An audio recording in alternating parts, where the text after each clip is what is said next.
Infoenergética.com presenta.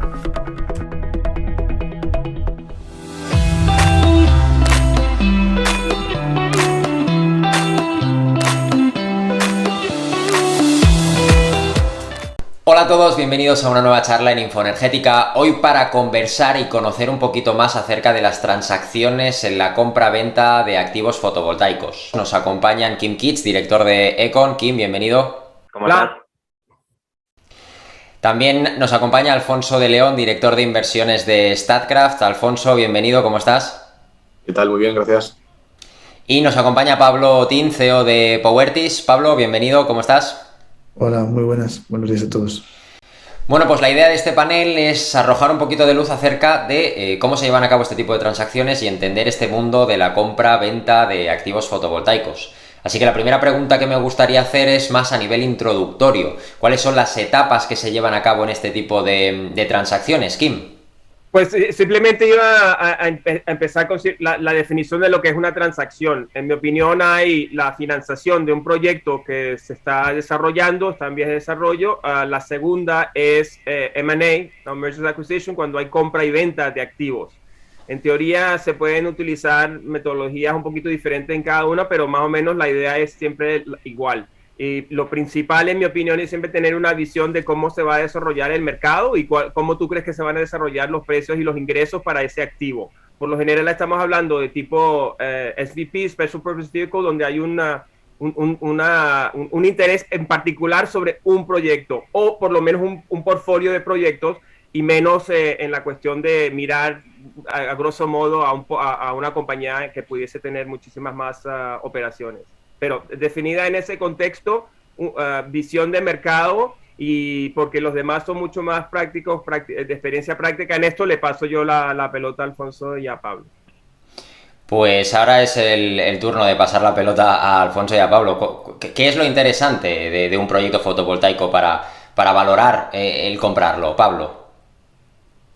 Bueno, sí, a ver, vamos a hacer un poquito de hincapié en el concepto este que de qué estamos hablando cuando se habla de transacciones en España, principalmente. Como es un mercado que se está desarrollando, lo que están vendiendo son permisos, licencias, son expectativas de flujos de caja, expectativas de operaciones.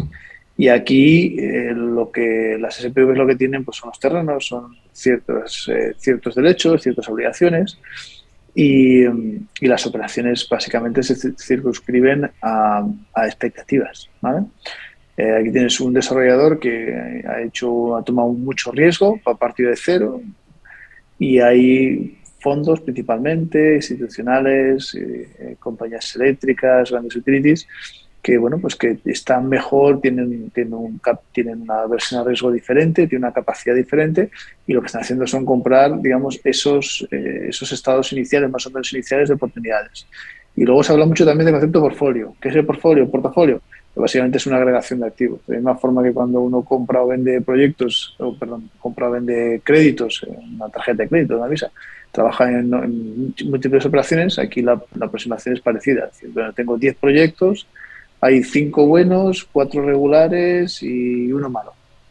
Bueno, pues aquí realmente lo que hace es una aproximación al portfolio. Bueno, me creo que de estos 5 proyectos van a salir un 30%, o un 8%, o un 20%, o un 95%. Y haces, pues empiezas a jugar en lo que sería pues probabilidades, ¿no? Entonces, ¿qué es lo que, bueno, volviendo por la pregunta, qué es lo que se está vendiendo? Son expectativas y probabilidades, y luego también básicamente tiempo, ¿vale? ¿A qué me refiero con tiempo? El reloj no va marcha atrás, es decir, tú no puedes reservar un terreno o una interconexión o una serie de de oportunidades que ya están controladas por un tercero, ¿no? Entonces eso no es necesariamente coste de oportunidad, es un coste del tiempo. O sea, un terreno viable que está firmado por una empresa no va a estar firmado por una segunda empresa. Entonces tú básicamente te estás aprovechando de un esfuerzo realizado en un momento determinado, de un elemento finito. Tanto el terreno como la interconexión, ¿no? Normalmente las empresas con mucho capital y que mueven grandes volúmenes no suelen tener esa agilidad para moverse de una forma rápida para asegurar esas capacidades finitas que comentaba, ¿no? Tanto el terreno como la interconexión. Y hoy por hoy en España la mayor parte de las operaciones se circunscriben a eso. Porque luego la segunda parte de operaciones que hemos hablado, que también ha comentado de más financieros, bueno, esos proyectos que se financian y se realizan operaciones financieras son proyectos que ya no son más allá de proyectos, ya son casi realidades en cuanto a que tú estás en la capacidad de ejecutar una obra, estás en la capacidad de ejecutar una infraestructura. Y estas infraestructuras, bueno, pues ya requieren un nivel de capital. Son infraestructuras que normalmente son capaces de son autosuficientes en cuanto a su repago de las obligaciones, de las deudas, de aquellos compromisos que se hayan tomado con terceros. Y son proyectos muy maduros que llevarán 2, 3, 4 años. ¿Qué ocurre? Que todavía hay pocos proyectos en España que llevan ese grado de madurez. Es decir, proyectos construidos hay los que hay. Y además los que hay suelen estar construidos por empresas que no venden. Entonces, digamos que hoy por hoy la mayor parte de las operaciones se circunscriben a esta primera parte que he comentado de expectativas. Y a medida que, bueno, pues en 2, 3, 4 años veremos una segunda parte de grandes operaciones de comprar activos, activos operacionales que tienen otro perfil y que tienen otras obligaciones, ¿no? Ya con eso le paso la palabra a Alfonso. Cuéntanos, Alfonso. Sí, yo comprendiendo a Pablo, ¿no? y aquí al final hay que diferenciar lo que son activos, digamos, Greenfield y Brownfield, ¿no? El activo Brownfield es un activo operativo. En España, pues el 95% de transacciones Brownfield han sido activos regulados, donde se remuneraba el activo bajo una tarifa y bajo un sistema de remuneración enmarcado por el gobierno, y básicamente es un producto financiero. Full stop. O sea, es un producto que tiene cierta rentabilidad, el gobierno garantiza una rentabilidad y hay pocos parámetros, más allá de lo que llama la gente el ARR, ¿no? Que es la remuneración regulada, que influyen en la rentabilidad del activo, ¿vale? Tiene algún caveat en cuanto a la parte de, digamos, la parte abierta de remuneración que depende del precio pool, pero en general no es, digamos, no es un activo que sea incertidumbre, ¿no? Y yo creo que, completando a Pablo, también lo que cuando compras un portfolio o un activo Greenfield no estás comprando riesgos, estás comprando básicamente el trabajo que un developer ha hecho a la hora de limpiar riesgos, ¿no? Está haciendo un proceso de risking que va desde, como comentaba Pablo, inicio de búsqueda de un terreno, con una búsqueda de una interconexión, a un trabajo de, digamos, de permisología hasta que se consigue la última licencia. Entonces, en función de ese grado de avance, existe lo que se llamaría el expected value, que es básicamente la probabilidad de éxito por el valor del activo una vez está totalmente permitido, ¿no? Y ahí entran también muchos parámetros. Entra, pues como bien conocemos ahora, ha habido bastante rally con el tema de precio pool, qué expectativas tienes de precio de energía de venta, precio de CAPEX, cuánto cuesta construir esto, cuánto cuesta operarlo, parámetros técnicos, este tipo de activo, cuánto dura la vida útil, cómo degrada el panel, cuánto produce. Entonces digamos que hay varias aristas en la transacción que dependen de tener una visión, de tener un cierto mandato y eso forma parte de lo que es la transacción en sí, ¿no? Es decir, tienes un mandato bajo un parámetro cierto de rentabilidad con determinados y acotados riesgos y digamos tienes que encontrar las operaciones que entran dentro de ese scope y ese bucket que tienes digamos que cumplimentar para que tu comité de inversión tenga confort y te permita desembolsar capital, ¿no? Entonces, para mí es la transacción, ¿no? Es decir, oye, ¿cuál es el momento donde estoy cómodo con el riesgo que estoy tomando? ¿Cómo remunero al developer inicial por todo el riesgo que ha limpiado el activo? Porque obviamente ha hecho un trabajo de limpia de riesgos, ha hecho, independientemente, pues empiezan con fases más binarias, que se diría que probabilidades muy, muy bajas de éxito de tener un terreno que luego pueda convertirse en un proyecto, y a la vez que el proyecto avanza su vida de desarrollo, se va digamos, creando certidumbre. Y esa certidumbre es lo que Pablo comentaba, expectativas, ¿no? La expectativa de vender energía, obviamente cuando el proyecto está más cercano a ready to build, es casi una realidad, ¿no? Perfecto, gracias, Alfonso. Me gustaría preguntaros por la parte de financiamiento. ¿Cómo se llevan a cabo este tipo de compras? ¿Qué líneas de financiamiento hay? Kim. Pues lo principal será empezar a hablar con los bancos. Por ejemplo, si tú estás hablando de un proyecto Greenfield, lo más lógico, diría yo, es ir a hablar con los bancos a ver qué tipo de préstamo te pueden ofrecer. Eso es lo más simple. Pero también es lo más simple también en el contexto de que el banco, por lo general, tiene una visión, una opinión sobre a dónde puede la rentabilidad de este tipo de activo, quiere preguntar exactamente todas las mismas preguntas que Pablo y Alfonso han llevado a la mesa, tienen que tener asesores para poder revisar lo que pensarán que es el comportamiento de ese activo, no solamente ya cuando está en operación, entonces, pero legalmente también se tiene que cubrir y también en el contexto de tener una visión de cómo se desarrollan los precios. Entonces, necesitan confirmación sobre estos temas. El modelo financiero será compartido o tendrán cada lado en la financiación tendrá una visión de un modelo para poder establecer la remuneración que llegará al activo y se tomarán decisiones diferentes. Pero por lo general el banco va conservador, ¿eh? Entonces en ese contexto siempre están mirando asegurarse que serán los primeros en que se les pague. Y en ese contexto tienen unos ratios que tienen ya predeterminados para poder asegurarse que la cantidad de cash flow que se está creando por el negocio será suficiente para pagar la deuda en el término que se ha acordado.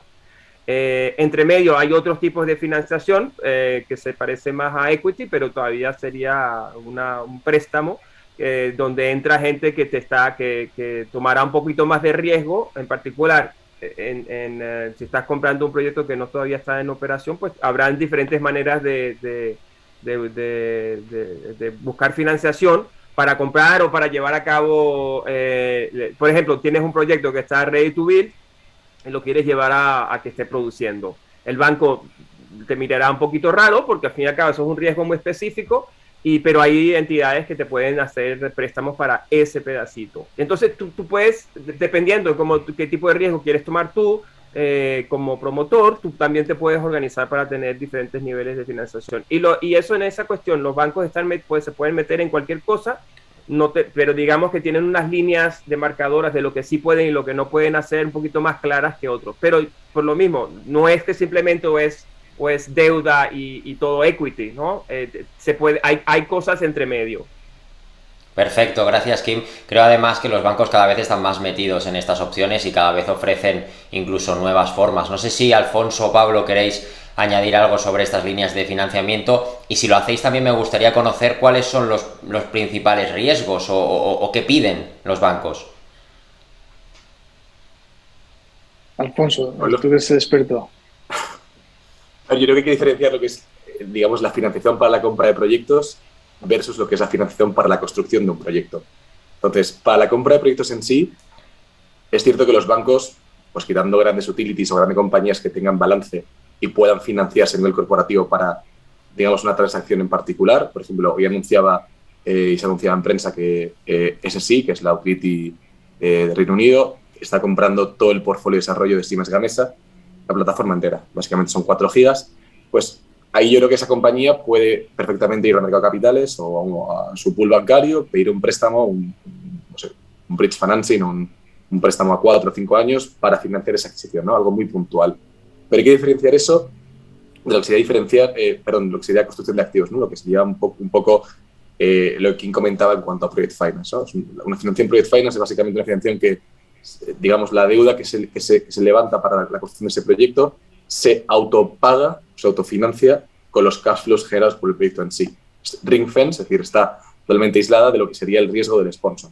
Y luego es cierto que hay intermedios, ¿no? Hay ciertos préstamos bancarios para construcción de activos, como puede ser un préstamo puente, que sí que tiene garantías corporativas del sponsor y que, aunque, digamos, el leitmotiv es financiar un activo que va a autorrepagar la deuda, en caso de un posible default, el sponsor tiene que ofrecer sus garantías al banco para hacer un prepago, ¿no?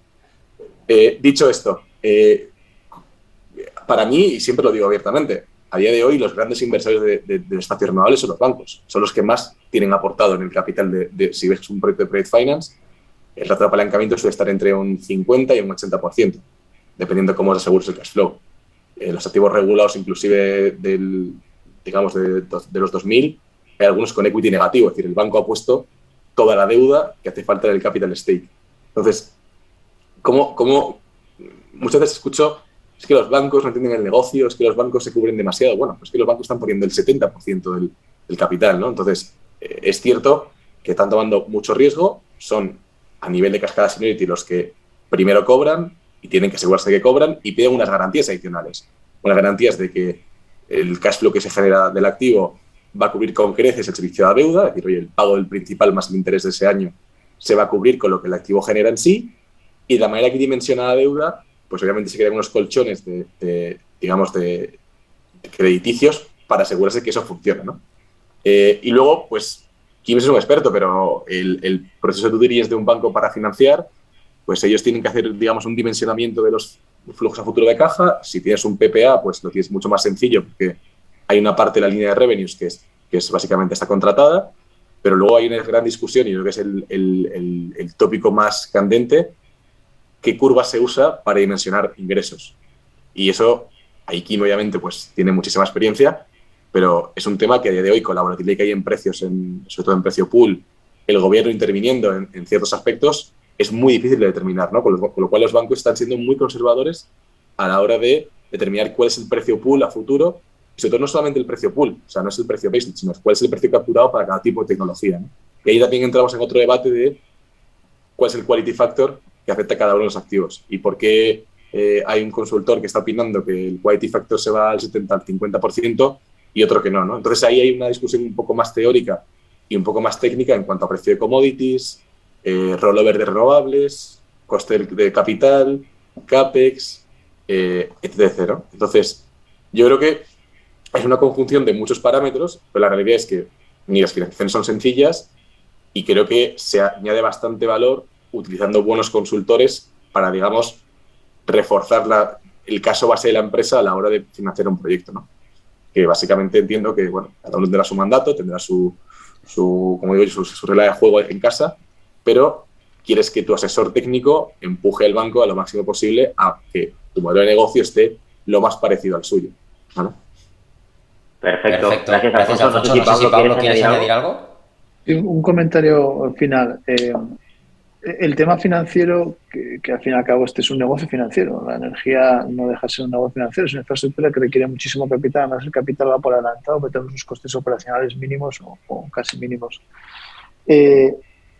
La capacidad, o sea, el acceso a capital ahora mismo de un proyecto que está listo para construir se parece bastante infinito. Podrá ser más caro o más barato, pero se parece bastante infinito. El acceso a capital a un proyecto en desarrollo, a financiación tradicional, es bastante próximo a cero, porque los bancos no financian ese tipo de aspectos, lo consideran equity. Y eso está generando oportunidades. Entonces, la financiación de proyectos que están en cualquier cosa entre algo y un activo tiene infinitas variables que dependen del momento, de la localización del activo, del tamaño, y hay también muchísima disponibilidad de capital, pero esa disponibilidad de capital se parece mucho a equity. Entonces, los desarrolladores tienen que ser conscientes de que cuando llega a un acuerdo con un tercero, para financiar a esos, si un acuerdo con un tercero a 20 hitos, para financiar llegar a esos hitos, la financiación va a ser cara. Si necesitas financiación externa, esa financiación es cara. Es decir, es abundante, pero es cara. Y hay un cambio significativo entre un proyecto hasta que llega Ready to Build a cuando llega Ready to Build. La variable en cuanto a costes de financiación y disponibilidad de capital voy a decir la palabra masiva, es amplísima, es gigante, ¿no? Y también por eso los activos valen lo que valen, que en muchos casos valen mucho, ¿no? Y lo que un promotor se puede llevar por el desarrollo de un proyecto, pues es alto, ¿no? Entonces, desde el punto de vista financiero, simplemente comentar eso, la granularidad que hay y sobre todo la concepción que tiene un tercero al riesgo de desarrollo y la implicación que tiene en los costes y en las condiciones que pueda llevar, ¿vale? Yo solo me gustaría añadir una cosa, ya que habíamos hablado sobre activos ya históricos en operación bajo el régimen específico, que tienen una característica de riesgo muy diferente a lo que sería Greenfield hoy, que se haría tipo merchant o con PPAs, financiado o con la ayuda de PPAs. También está un tercer grupo que el gobierno acaba de introducir el año pasado con el régimen económico de las energías renovables, las RER, ¿no? Que en este contexto hay un cambio de sistema, en el contexto que el gobierno te está dando el equivalente de más o menos como si fuese un PPA, ¿vale? Pero respaldado por el gobierno. Entonces, cuando, por ejemplo, todo el mundo que mira ese tipo de activo del lado de promotor, que en los concursos para ganar esa capacidad para poder llevarlas a mercado, y del otro lado de la financiación lo ven como algo mucho más, menos riesgo, digamos, en ese contexto. Entonces, y este tipo de características, llegamos también a lo que es gradual, donde se ve el riesgo, entendiendo que el gobierno te está respaldando un cierto número o cierta cantidad de los ingresos de aquí al futuro, que si son 10, 12 años siendo el máximo en operación, pues también cambia la actitud que tendrán los que en teoría te pudiesen estar haciendo un préstamo. Y en términos generales, ¿son más interesantes la compra de este tipo de proyectos que están sujetos a esta financiación o los que ya han firmado, por ejemplo, un PPA normal? Yo no creo que haya una respuesta para ello. O sea, es decir, al fin y al cabo, pues dependerá de la rentabilidad esperada de cada uno, de los riesgos que quiera asumir. Es decir, lo bueno que tiene que un activo que esté operacional o que cuasi operacional es muy líquido y va a encontrar aquel comprador que más se ajuste a las expectativas de ambas partes. Es decir, no son mercados líquidos en los cuales hay pocas operaciones y, por tanto, puede haber una gran disparidad en cuanto a los spreads, a la diferencia entre los diferentes costes de capital o la TIR de un proyecto, ¿no? Es decir, lo bueno que hay es que son activos muy líquidos, en los cuales el mercado los tiene muy bien caracterizados y que el rango de cierre es bastante escaso. Es decir, entre la mejor oferta y la peor oferta, la variabilidad es corta, ¿no? Por lo que digo, pues son activos que tienen muchísima liquidez. Entonces, no es mejor o peor, pues bueno, pues depende de la rentabilidad esperada y el riesgo que cada parte quiera asumir y cómo lo valora en el largo plazo todos estos diferentes tipos de activos, pues habrá compradores que se irán hacia una banda y compradores que se irán hacia otra banda, ¿no? Sí, y la cuestión a tener en cuenta también es que la manera en que tú te ganas tu pan con el RER, con el PPA del gobierno, es diferente que si tú te has hecho todo el trabajo de desarrollo. Es que graciosamente te tienes que hacer todo el trabajo de desarrollo de todas maneras, porque no te están, aquí en España no te están otorgando un terreno y una conexión. Tú te tienes que buscar la vida, esos proyectos los tienes que desarrollar tú mismo de todas maneras. Así que no te estás ahorrando mucho en ello, pero lo que sí estás haciendo es creando una expectativa de que tú vas a tener un ingreso ya controlado. Entonces, al fin y al cabo, las compañías tendrán sus visiones, pero hay que acordarse que la otorgación es competitiva. Entonces, por definición, las compañías que se ganan en esas subastas están tomando el riesgo de haber apostado por un precio demasiado bajo, ¿vale? Y en ese contexto sí hay conversaciones con los bancos son interesantes. Por ejemplo, en Portugal, donde algunas de las transacciones se han hecho allí y cuando tú miras los números, digamos, alguien dice, mira, 10, 14 euros por megavatio hora, y tú dices, pero es imposible vivir de eso. No solamente es casi imposible vivir de eso, sino que los bancos miran a eso y simplemente no hay circunstancias donde no te pueden ni hacer un préstamo porque no pueden ni cubrir el coste suyo para poder... Entonces tú estás tomando, de repente toda esa financiación que tú pensabas que ibas a tener porque tienes un contrato con el gobierno como el off-taker, como el comprador, indirectamente es el comprador, no existe, porque al fin y al cabo has ganado con un precio tan bajo que el banco no lo considera lo suficientemente seguro. Y añadir esto, ¿no? Yo creo que hay que entender también el tipo de riesgo que cada uno asume cuando se compromete con un Estado a hacer un delivery de energía en una fecha. Es que básicamente hay penalidades negativas, ¿no? Entonces, se está viendo casos ahora de proyectos que no van a llegar a proveer energía en la fecha límite. Claro, si tú tienes un PPA privado con una contrapartida, te pongo un ejemplo como Statkraft, que también tiene un negocio de trading de PPAs, tú puedes negociar abiertamente ese contrato con el equipo de trading de energía y puedes de alguna manera ajustar el precio del contrato y hacer una adenda que de alguna manera, como hay un leitmotiv que es yo quiero tu energía y tú quieres que yo te la compre, llegas a un acuerdo. Pero el problema del Estado es que es inflexible. Hay unas reglas que a partir de cierta fecha, si no conectas, empiezan a barrer avales, ¿no? Entonces hay un riesgo de ejecución bastante grande.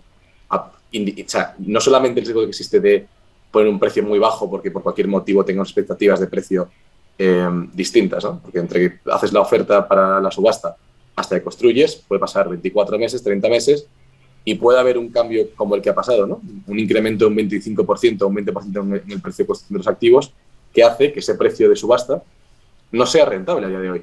De hecho, hay muchos developers dándose la vuelta y viendo, mira, tengo a lo mejor 23 euros con la subasta del gobierno, ¿por qué no?